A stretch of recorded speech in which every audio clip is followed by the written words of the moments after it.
Minister of Finland, Sanna Marin, regarding Russia-Ukraine war. Following are the team members. Akshat Mishra, IT first sem. Himanshu Kashyap, IT first sem. Akshat Bakre, IT first sem. Dani Huto, IT first sem. Agrawal, IT first sem. Somansh Raj Kashyap, IT first sem. First of all, we would like to thank our institute and IT Raipur for providing us this valuable opportunity. I would also like to thank Dr.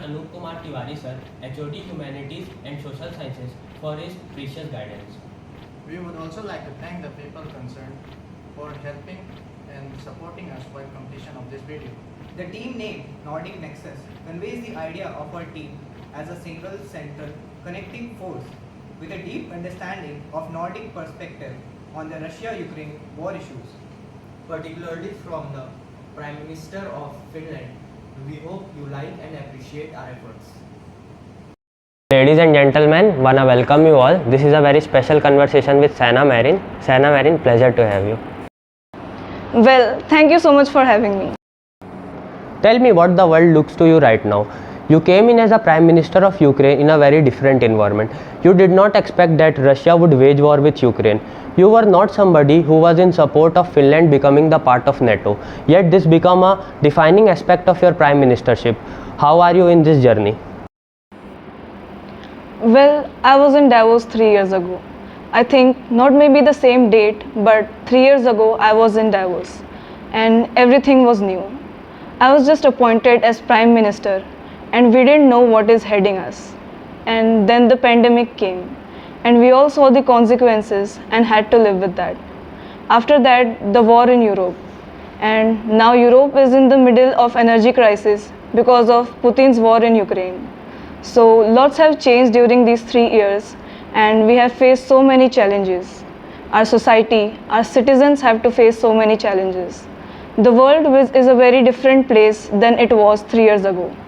But right now, the war is not only concerning Ukraine, but the whole world. The rule-based order is being challenged. More and more authoritarian regimes are taking more stand in the world. The democratic rights are challenged, and this is the new reality. The geopolitical reality we are in, and we have to face that. Not to be naive, not to be blue-eyed, but we really have to face what the world is today, and also make hard political choices. So that's a very good list of all the issues Europe is facing. Let's take them one by one. What do you think of the Russian war in Ukraine? It appears from outside that there is a stale at the point. What do you think of it? Well, of course we don't know yet. We don't know when the war will end. But we have to make sure that at the end, Ukrainians win. I don't think there's any other choice. If Russia wins the war, then we would only see decades of this kind of behavior ahead of us. I think other countries are looking very closely what is happening now in Ukraine. And if Russia would win, then it would send a message that you can attack and invade another country and gain from that land territory or natural resources or other things. And we have to send a message opposite of that. Russia will lose the war, Ukraine will push Russia back to its own territory, and that also means that Ukraine will be whole again. And we together have to make sure that this will become the reality. As there isn't a gain of attacking another country, and we have to stand behind the rule-based order as well. I really worry about the challenges that we all are facing in this respect. If there isn't rules in the world, what can we depend on? Then it's only rules of those who have strength. For example, Finland is a small country. It's very, very important to us that we have these international rules that everybody are based to. That we have the human rights, the rule-based order, that we have rule of law, and that we respect those values and rules. So, all that sounds to me, it makes perfect sense, especially from where Finland is coming. But there are people who say, look, every war ends in some kind of a negotiation. Very few end up with a total victory or total defeat. Well, World War II may be the exception. Is at some point, will there have to be a negotiation between Russia and Ukraine? That's for Ukraine to decide. We only need to support. Today they need our support when it comes to arms. They need more defense material and we have to give them to Ukrainians. And then the monetary help. They need financial help, then a humanitarian aid. We also have to make sure that when people are fleeing Ukraine, we are welcoming them and making sure that they have all the services, that they have all the support, that they have to make their lives as normal as possible. So right now we have to support Ukraine and it's them to decide what kind of negotiations they are willing to go, what are the terms that they are willing to accept, and our job is to support them. They will decide themselves what is Ukraine's future, and we can also send a message of hope for that. Ukraine has applied the European membership, and I think when they are fulfilling the criteria, we have to welcome them with open arms. We have to give them another path. That's not only a story of war, it's the story after the war. It's the story of hope that they can build their society with our help and they can become prosperous nation with a good future ahead of them, with the cute future for their children. So I hope that even though we are now living in the middle of war, all of us in Europe and especially Ukrainians, that's not the only story and the only message, but at the same time we have to look to the future and hopefully there is a brighter future for Ukraine and Ukrainians head ahead of them. Do you think it's inevitable that Ukraine will have to become a member of NATO, whether de facto or de jure? There will be security guarantees provided by the major countries of the West. Well, of course, NATO has its own rules, and if a country is in middle of war, it cannot become a member of NATO.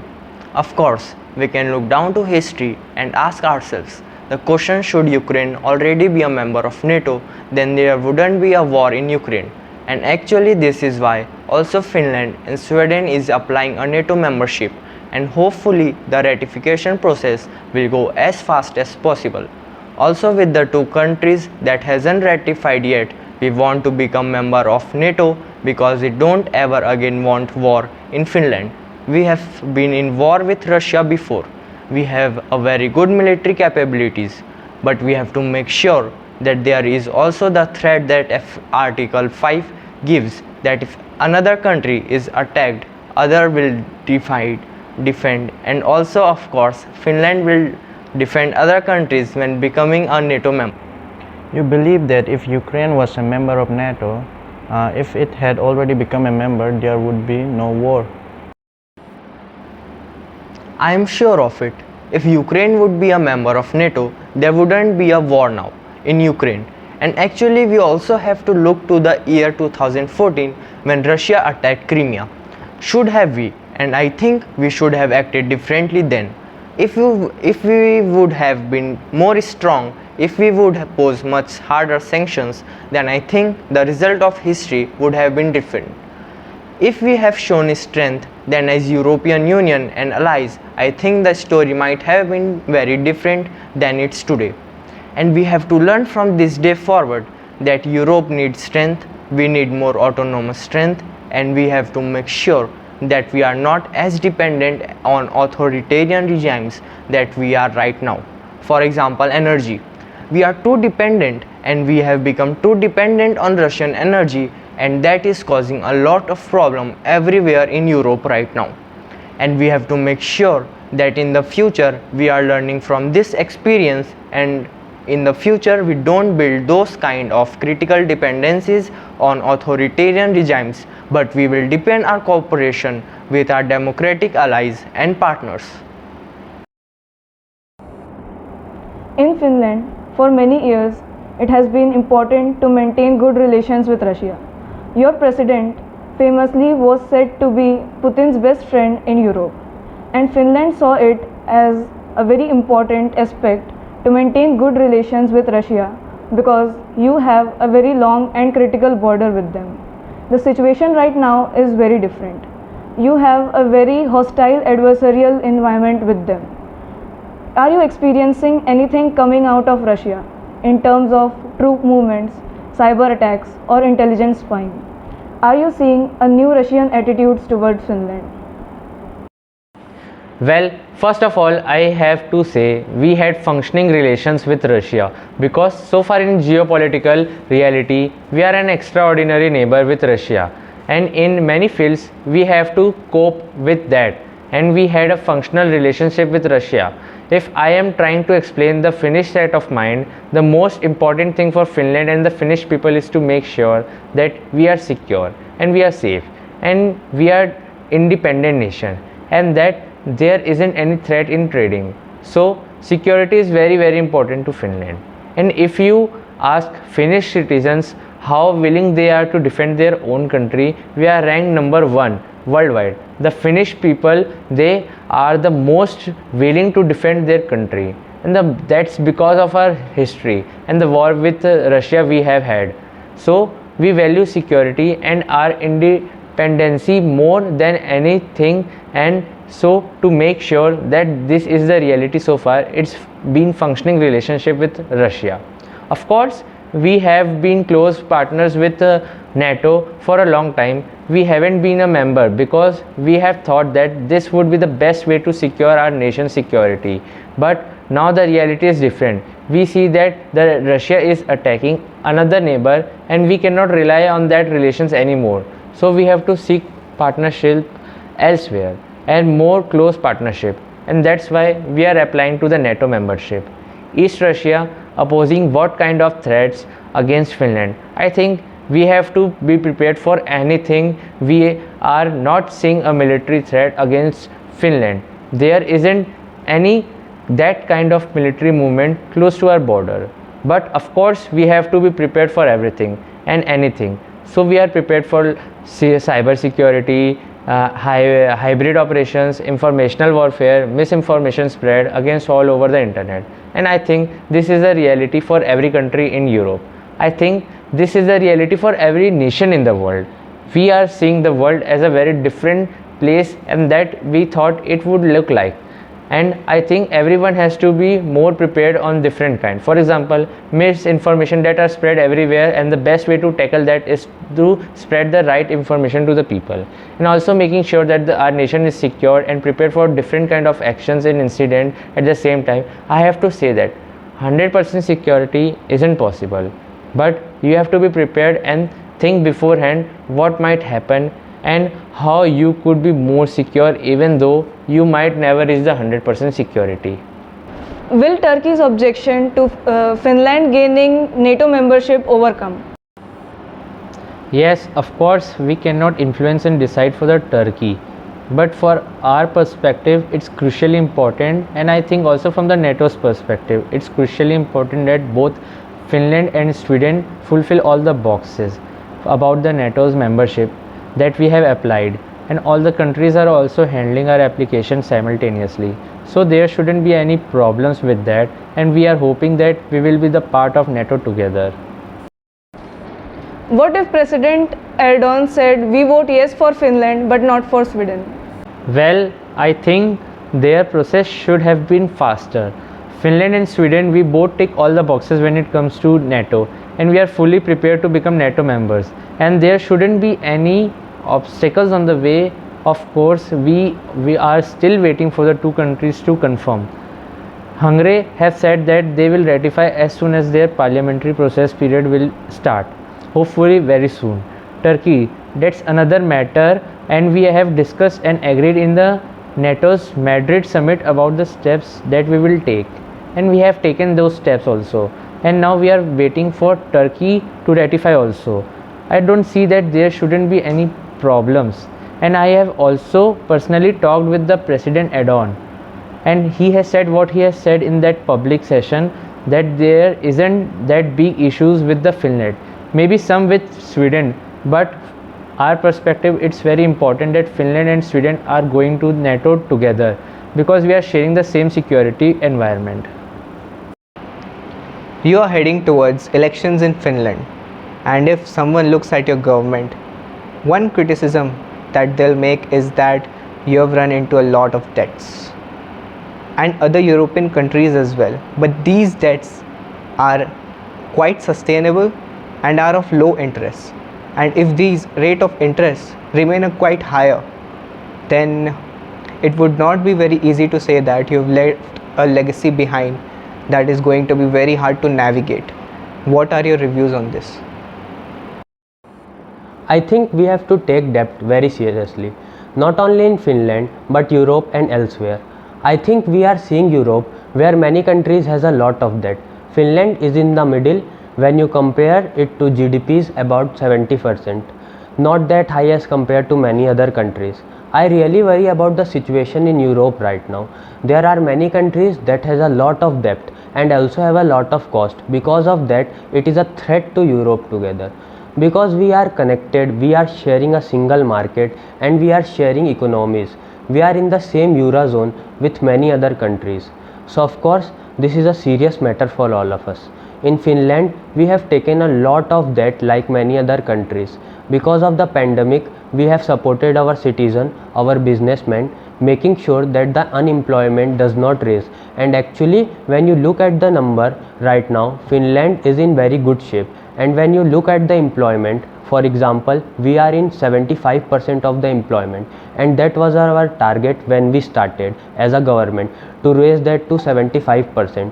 When we have made it reality, and also in other fields we have a lot of possibilities, but the economic situation, that is something we have to take very seriously, and making sure that in future our economies and our public economies is better than it is now. Do you think you have done things, you furthered a women's agenda or certain issues that you understand better than others might? Has there been a part of it that you look back and see as a legacy? Well, I think that most of the time has gone with major crises that we have faced and would have been the same situation, whether there would have been a male prime minister in Finland or not. So my gender or my age hasn't affected that much about that agenda that we all have to face during this year. For Finland, gender equality has always been important globally but also internally. We are a small nation, a nation of 5.5 million people, and we couldn't cope up if we wouldn't use all the resources of all our people. And we need everybody on board, every gender, every generation. We need everyone on board and make sure that Finland will cope up and dive in the future. And I also think globally we are missing an opportunity for a better future. We are neglecting that women participation, whether it's in private sector or public sector. In political life, I think we need everybody on board, women, men, different genders, different generations. I think everybody has a perspective, and I think we are listening to everyone. We are making the best decisions. Do you think if this war in Ukraine lasts for 3 years, 4 years, 5 years, Europe has the staying power to see it through, to continue supporting Ukraine, deterring Russia, dealing with energy issues that arises out of it? Well, I think the only message that we need to send to the world is that we'll be supporting Ukraine as long as needed. May it be 1 year, 2 years, 5 years, 10 years, or even 15 years. In these tough times and situations, we'll be supporting Ukraine as long as possible. Let's talk about energy crisis. Europe has had warm winters that has relieved some pressure. But in longer term sense, do you think Europe is moving fast enough to wean itself of Russian energy? Well, I think we also have now in our hands a possibility to do this. The war has changed the world. We were going towards the green transition also before making investments in the renewables, and now we only have to make these steps a bit faster. And we need cooperation, of course, between the European countries to do this. We are not only investing about the production of energy, but also with the networks, also with the connections between countries. So we need to invest together. Every country has to invest together, and we need also these common investments. I think this is a possibility to make the green transition a reality, and the way it should be towards renewables, because we are also tackling with climate change.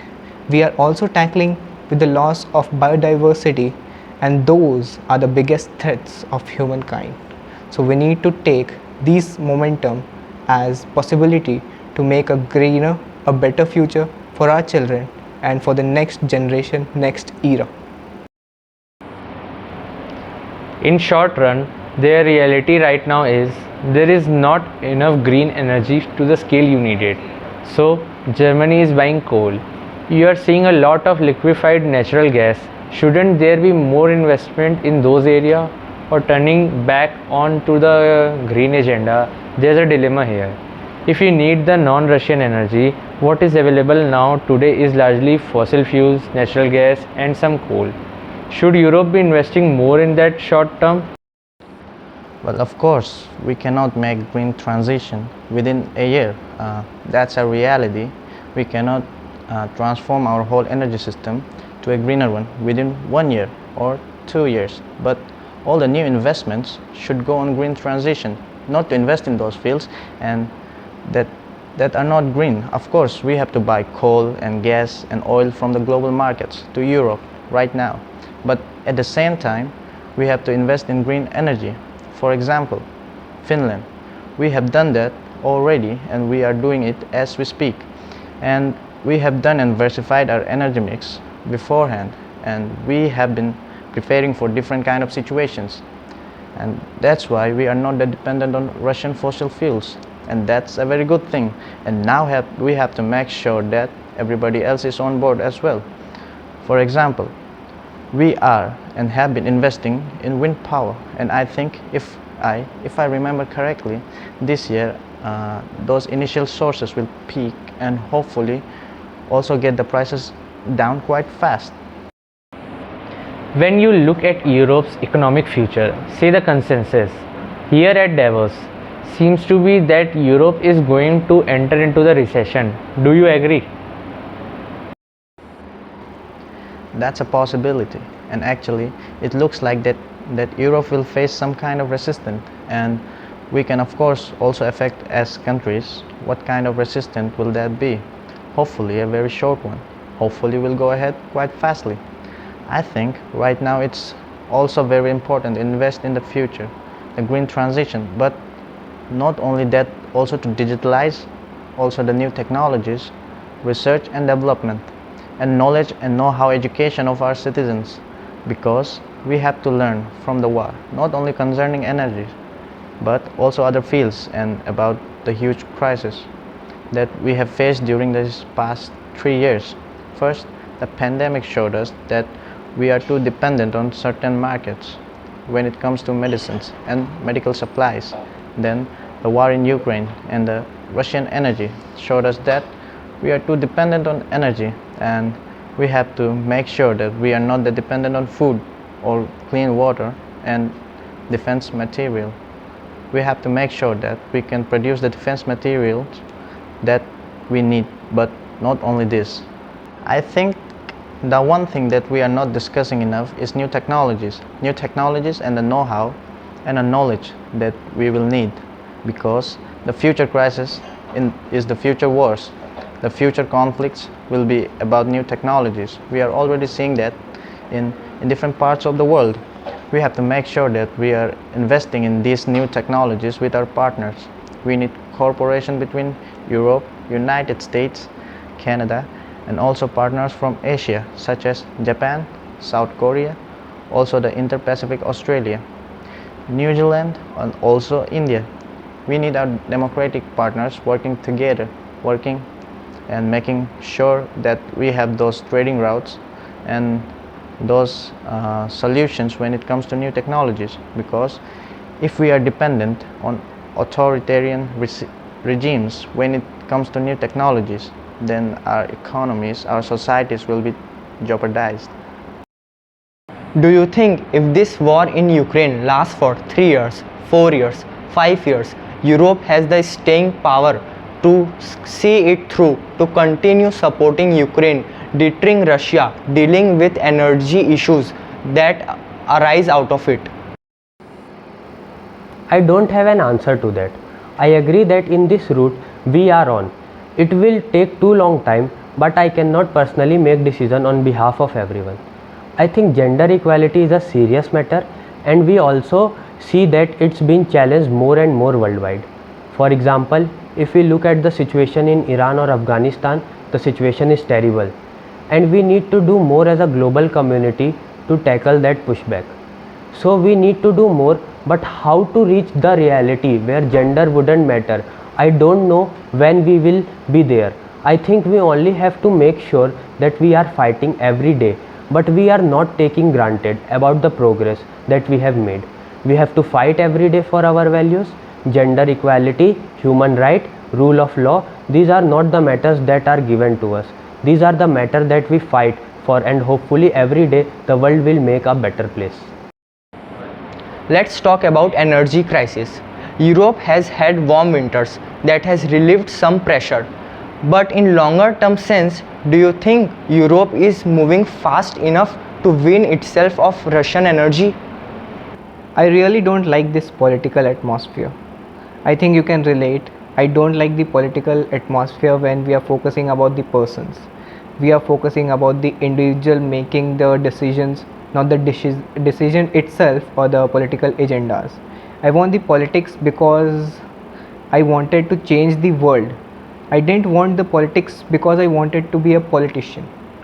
I wanted to change the world to be a better place, and I think we are discussing too little about the matters, about the agendas, about the values that we stand behind, and as when I say I am talking about the media. Through this project, I got to interact with people from all over India. Throughout this project, we discovered the power of teamwork. Together, we could achieve far more than what we could achieve alone. Mimicking the video revealed insights into behavior, fostering empathy and an understanding of human complexity, emphasizing on the diverse perspectives. Facing the camera was initially a daunting task, which later transformed into a valuable skill which helped us to convey our message confidently. Responsibility became our guiding principle as we managed this project from conceptualization to execution. We learned about hand gestures and body postures that personalities use, and it helped us to increase our confidence.